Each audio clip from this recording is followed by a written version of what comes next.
Members of the IDF's Gaza unit spoke with Tablet magazine in an interview published on Thursday about their experiences fighting against Hamas in Gaza and the close encounters they have had with death. The 24-year-old men interviewed had been fighting in Gaza from the beginning of December until the end of January. One of the young soldiers told Tablet of the difficult situations members of the Gaza unit face. He spoke of having to make split-second decisions where lives were on the line, including the lives of hostages, civilians, and his own.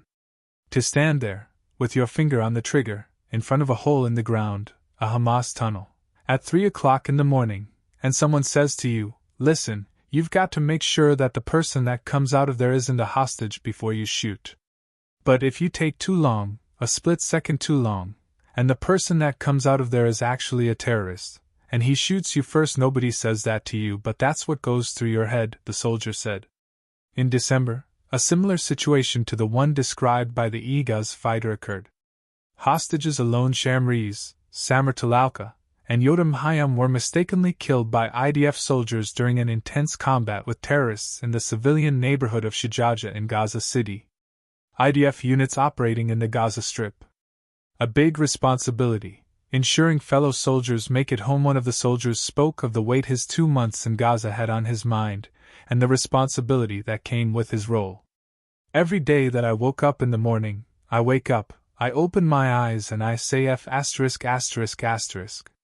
I have here a team of 20 guys, so that's a big responsibility, and every second, you need to be your best version because there are no places for mistakes, and every mistake is a friend's life," he said. "But the friends are the ones who keep you sharp, keep you sane, the one who keeps you in a good mood. That's everything." Adding further weight to the life-or-death situations faced by Gaza fighters, one of the soldiers recounted a situation where he was only meters from an explosion, and terrorists tried to kidnap one of his unit members. This one time, a general of Hamas, we had intelligence that he had entry to a big tunnel. We were working around his backyard, looking for the entry, and all of a sudden, there was a massive explosion, and soldiers were like 10 meters out of it. After another 15 minutes, there was another explosion. The first one was to try to hurt us, and the second one was the entry to the tunnel, and they were supposed to get out of the tunnel and try to kidnap one of us. Unnormal things become normal in Gaza, another soldier interjected. So, after a while, when you go through a lot of houses, it kind of becomes like a routine. So, I got to a house and saw this weird break in the entrance of the gate. I looked at it. It looked a little bit suspicious, but I said, it's like all good.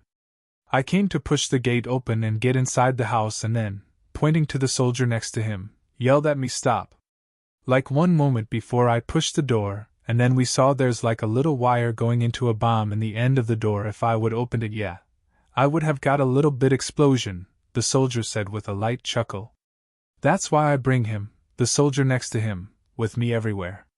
At that moment, the soldier continued, after it didn't happen, I just looked at him, his fellow soldier, and started laughing. I was like, that was a close one. One of the soldiers spoke of another difficult situation they faced, where 2 of the men had spotted a suspicious car close to the entry of a house they needed to search. The soldiers preemptively threw a grenade at the car to ensure that it would not explode as they were close by. However, shrapnel from the explosion embedded itself in the arm of one of the soldiers. Showing off a comedically posed photo of the moment he pulled the shrapnel out of his fellow soldier's arm, he recounted in an amused manner as his colleague told him to take it the F**** out of my arm, which he did before they shared a cigarette. The men laughed at the incident as the soldier who had been hit admitted it was a bit too close. Speaking more seriously on the human consequences of the war, and the extent the IDF soldiers placed themselves at risk to ensure the safety of civilians, a soldier spoke of taking a microphone to a central location to warn civilians. "If I'm out in the street, any sniper from any building, and they're all buildings, can have a shot and let it be," he said. The same soldier added his respect for older reservists serving their country during the war, telling the magazine, "When you have people that are serving with you, who are also reserves, but they're 35 years old, they've got 3 kids, they've got a wife, they've got a business, they've got stuff going on, and they dropped everything to come and protect their country.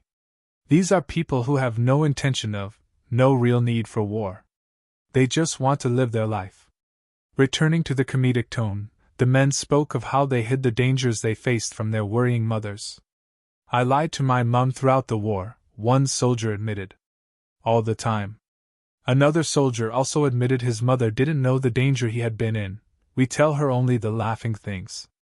Making light of conflicts predicted to come, one of the soldiers said, "I need a vacation until Israel fights Hezbollah in Lebanon, and after that, I need another vacation." What is the IDF unit? The IDF unit was established in 1995 and named after the IDF Reconnaissance Unit, the IDF explains on its website. The unit's goal specializes in guerrilla warfare, mainly along the northern border of the country, the IDF notes. It is a part of the Commando Brigade. This is an article from the Jerusalem Post at July 13, 2024. Please check the link at the description. Pictures gotten from internet and may not correlate with the audio. If you like the video, please subscribe. Thank you for listening.